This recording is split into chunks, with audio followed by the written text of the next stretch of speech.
All right, let's go back to Kanoa, who's been in Christchurch this week. And Kanoa, so Bob was talking about that goodwill grace period after a tragedy. Have you seen some of that goodwill over the last couple of days?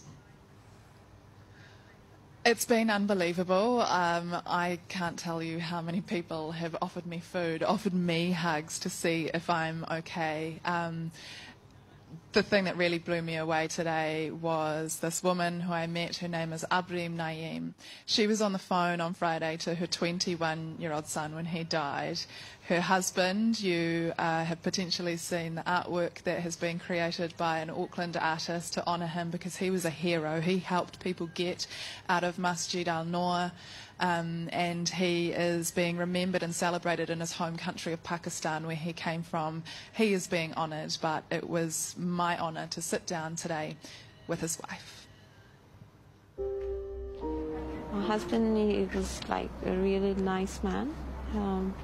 We got married in 1996, and like just after 9 months we had our first son, and that was the like happiest time of our life.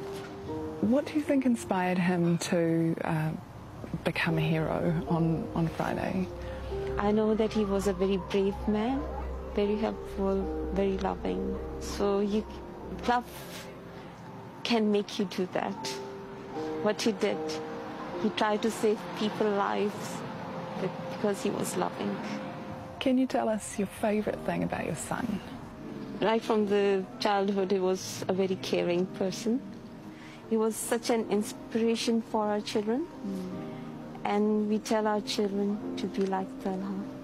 My husband and son, they gave up their lives to save other people. And this is what Allah wants from us.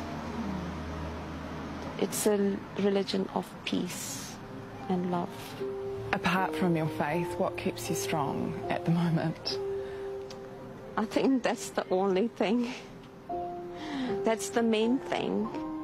I feel like sad and sad for that terrorist. Yeah, I feel pity for him. That he didn't have love in his heart. He had hate. And he can't feel the contentment, the peace, which we can. What happens now with funeral preparations? Are they underway? They are saying that they are doing as fast as possible, but I don't know about that. But they had told us that the deadline would be Wednesday, but we still haven't heard anything from them. And I definitely want to see my son and my husband. Yeah. Will you go back to a masjid, to a mosque soon? Oh yeah, that's the thing that I have learned from this. Nothing can stop me. It just has made me stronger. And this is not just me. I have heard from my other sisters. It has just made us stronger. You are one of the most inspiring people I've ever met. Can I give you a hug? Oh, sure you can.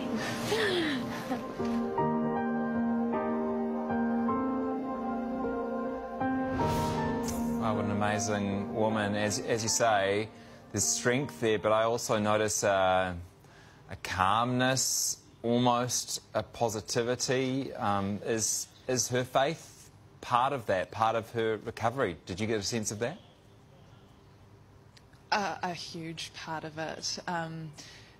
She has so much peace in her heart because she really feels that her husband and her son died in an honourable way. They died as martyrs, and I think that's something that's hard for a lot of people to get their heads around, but yeah, she's a beautiful thing, and I think hearing stories like hers and learning about people like her husband and her son, that can teach us all something. She also told me today that, practically speaking, her son and her husband, they were the people who drove her younger son and picked him up from school, and that is one of her goals. That is one of the things that she wants to work towards. She wants to learn how to drive for the first time here in New Zealand. You're so right, Kanoa. She is the very definition of a wahine toa. We will catch up with you again shortly.